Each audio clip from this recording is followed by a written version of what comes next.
j'espère que vous allez bien. Vous êtes sur la chaîne Mes Mots-de-là, je suis Aurore. Et on va aller voir quelles sont les énergies du moment. Quel message devez-vous entendre, comprendre, conscientiser? C'est parti, nouvelle guidance. J'espère que vous allez toutes et tous bien. Merci aux nouveaux abonnés qui arrivent petit à petit sur ma chaîne. Ça fait toujours plaisir à voir. Donc, si vous passez par là que vous n'êtes pas abonné, eh ben, vous le faites. Enfin, vous le faites. J'ai l'impression de vous donner des ordres. Idéalement, ce serait bien que vous le fassiez. Ça vous coûte rien, c'est juste un clic. C'est comme le j'aime, ça coûte rien, c'est juste un clic. Si vous n'aimez pas, ben, n'hésitez pas non plus à le dire. On pensera aussi à partager. Si ça ne vous parle pas, ça peut parler à quelqu'un de votre entourage. On n'oublie pas, c'est une guidance générale. On fait preuve de discernement et attention aux faux comptes. Voilà, j'ai tout dit. Légèreté, joie de vivre, vigilance. Oh, vigilance. Commence bien déjà ce matin. Alors, là, j'ai l'impression qu'on a quelqu'un qui... comment dire? Qui est complètement insouciant ou insouciante, adapté. Qui fait tout et son contraire, un peu comme un enfant qui ne voit pas le danger, qui n'a peur de rien, qui... Donc là, j'ai l'impression qu'on a un peu des personnes comme ça qui font tout et rien, qui se lancent dans tout et n'importe quoi, qui limite vont faire un saut à l'élastique, mais vont oublier d'attacher à l'élastique et ça va les faire rire, quoi, vous voyez. Mais on vous invite à faire preuve de vigilance. Essayez de vous poser un petit peu, de poser un peu les pieds par terre, de vous ancrer, mettez de la légèreté dans votre vie, oui, parce qu'au vu de la société et de tout ce qu'on peut voir, entendre, la légèreté peut faire que du bien, mais pas trop quand même, hein. N'allez pas vous envoler dans des stratosphères qui vont vous mettre à mal. Si vous allez trop loin. Ok. Les premières, je les prends pas. On a le mental. Alors peut-être qu'avec ce qu'on avait à la coupe, peut-être qu'on a quelqu'un qui a trop réfléchi et qui aujourd'hui n'a plus envie de réfléchir. Peut-être qu'aujourd'hui on a quelqu'un qui... ouais, avec le courage, c'est ça. On a quelqu'un qui a trop réfléchi, qui s'est trop posé de questions, qui a trop fait ses listes, le pour, le contre. Et si j'y vais, si je vais pas, qu'est-ce que je regrette, qu'est-ce que je perds, qu'est-ce que je gagne, gna gna gna gna gna gna gna gna gna. Aujourd'hui, on fait taire le mental et on prend son courage à deux mains. Ok. Alors attention non plus à ne pas être justement dans l'extrême entre le moment où je suis trop dans le mental, je réfléchis à tout, du coup je ne fais rien, et l'extrême où on est trop dans la légèreté, on ne réfléchit justement plus à rien, on fait tout et sans regarder où on met les pieds en fait, d'accord ?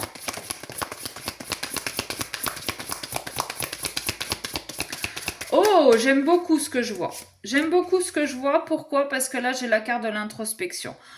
On a quelqu'un qui s'est posé beaucoup de questions, peut-être par rapport à une relation sentimentale, amicale, familiale, peu importe, peut-être par rapport à du professionnel, parce que il se passe des choses dans votre vie professionnelle en ce moment et vous vous posez beaucoup de questions. Et vous allez avoir le courage de faire preuve d'introspection, de vous remettre vous en question. Parce que vous vous apercevez que finalement les schémas se répètent de boulot en boulot, de relation en relation.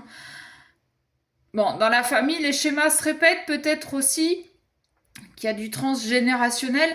Mais là, aujourd'hui, vous faites preuve, voilà, d'introspection. Avec la carte de l'indépendance, là, pour moi, j'entends plus le fait que vous vous isoliez, justement, pour faire taire votre mental. Peut-être que votre entourage ou votre compagne ou compagnon... Ouais, bah oui, j'avais pas vu, mais on a ça. Peut-être que votre compagne, compagnon, entourage, peu importe, vous martèle un petit peu de leur propre peur, de leur propre croyance limitante. Ce qui fait que vous, aujourd'hui, vous n'arrivez plus à réfléchir et c'est pour ça que votre mental, il tourne en boucle. Vous allez vous isoler et vous allez prendre votre courage à deux mains pour écouter votre voix intérieure, pour aller chercher en profondeur ce que vous pensez, ce que vous ressentez et comment ça se manifeste. Alors, vous pouvez bien évidemment vous faire aider par quelqu'un, par un professionnel, hypnothérapeute, kinésiologue, énergéticien, guérisseur, médium, que sais-je encore. Mais on est vraiment là dans une phase... Alors, pas de remise en question, parce que justement, à trop se poser de questions, ça a été l'élément déclencheur pour se remettre en question. La remise en question a déclenché l'isolement et l'introspection. Et tout ça va nous amener à nous transformer et à voir les choses différemment. Jusqu'à maintenant, justement, vous étiez dans ce cycle, dans cette répétition, à vous dire « Ouais, mais pourquoi ça se passe toujours mal? Pourquoi il se passe encore ça? Pourquoi on s'en prend encore à moi ?» Tout ce qui se répète de relation en relation, de boulot en boulot, en fait, aujourd'hui, ça a été l'élément déclencheur pour vous dire « Mais est-ce que ça ne viendrait pas de moi? Qu'est-ce que moi je dégage ou qu'est-ce que je fais ou qu'est-ce que je suis en attente de pour déclencher ces comportements chez les autres ?» Le fait de vous isoler et de vous écouter, d'écouter votre enfant intérieur, c'est ça, hein, la voix intérieure, c'est votre enfant intérieur,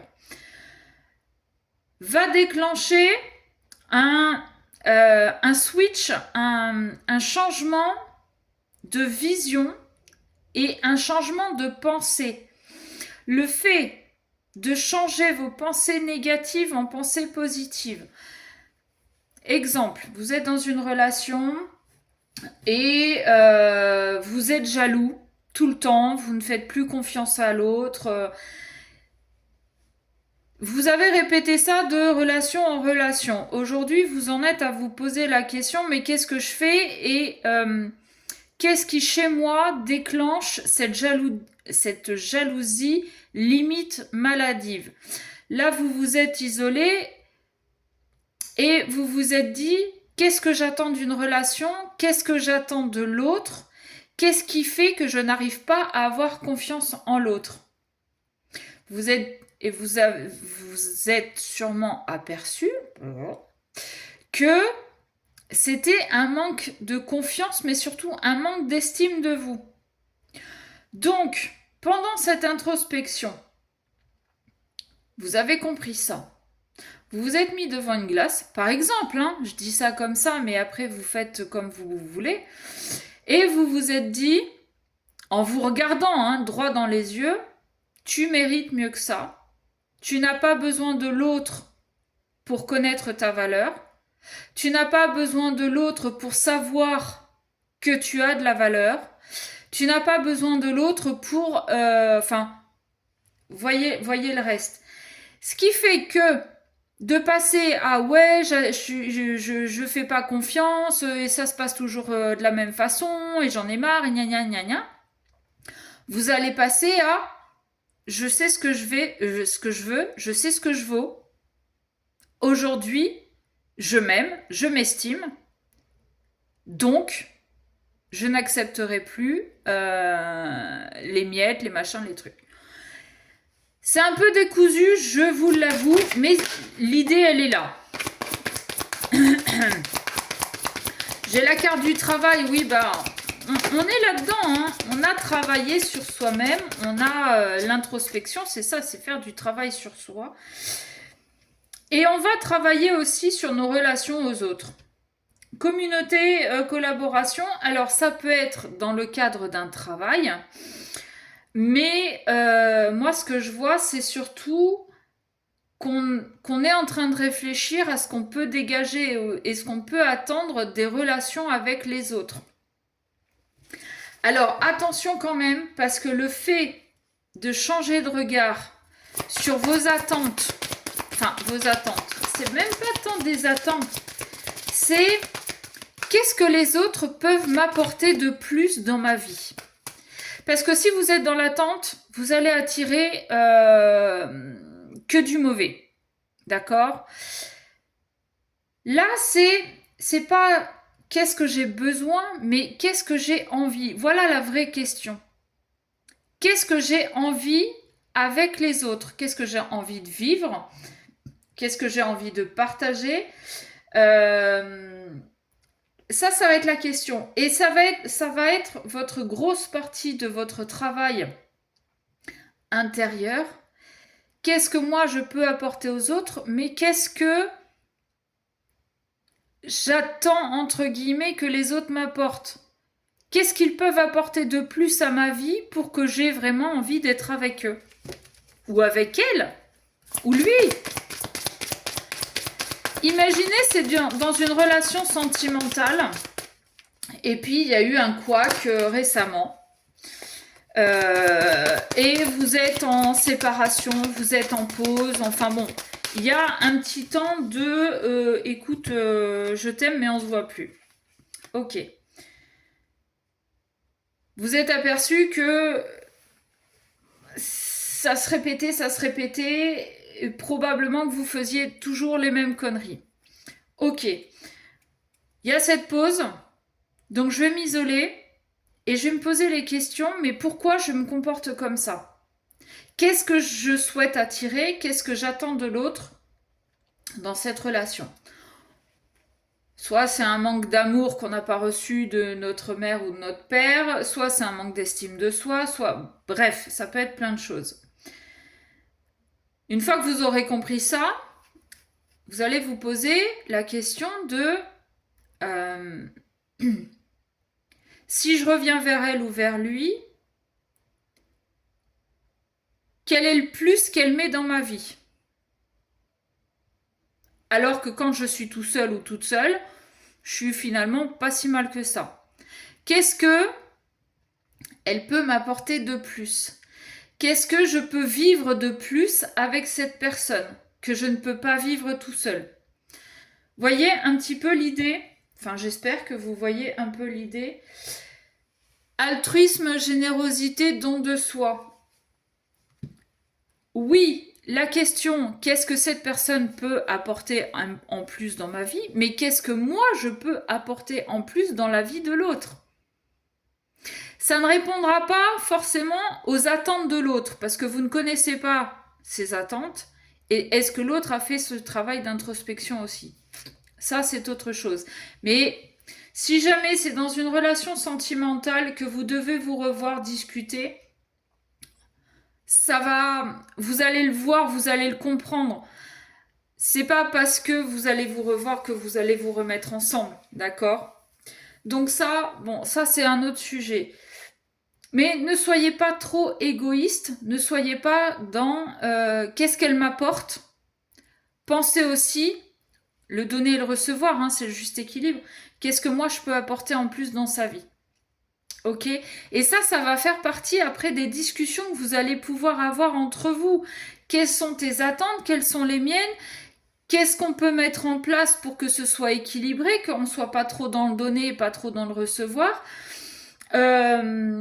J'ai besoin d'être assurée, qu'est-ce que tu peux faire pour moi? Toi, tu as besoin d'être assurée, qu'est-ce que je peux faire pour toi? Ou voilà ce que moi, je compte faire pour te prouver que... voyez, c'est plein de petites choses comme ça, mais vous avez besoin de ce petit temps d'isolement pour réfléchir déjà à vos attentes à vous. Quels sont vos blocages, quelles sont vos croyances limitantes, quelles sont vos peurs et comment vous pouvez transmuter tout ça pour apporter à l'autre quelque chose de positif. D'accord? Quelque chose qui va vous aider ensemble à avancer. Je sais, c'est pas clair, même moi je me suis un peu perdue. N'hésitez pas à me dire en commentaire hein, si vous avez compris, si si j'ai dit n'importe quoi. Si vous voulez une guidance personnalisée, vous m'envoyez un mail à mesmotsdela@gmail.com. Sur ce, je vous souhaite une belle journée. Je vous dis à très vite. Je vous fais des bisous.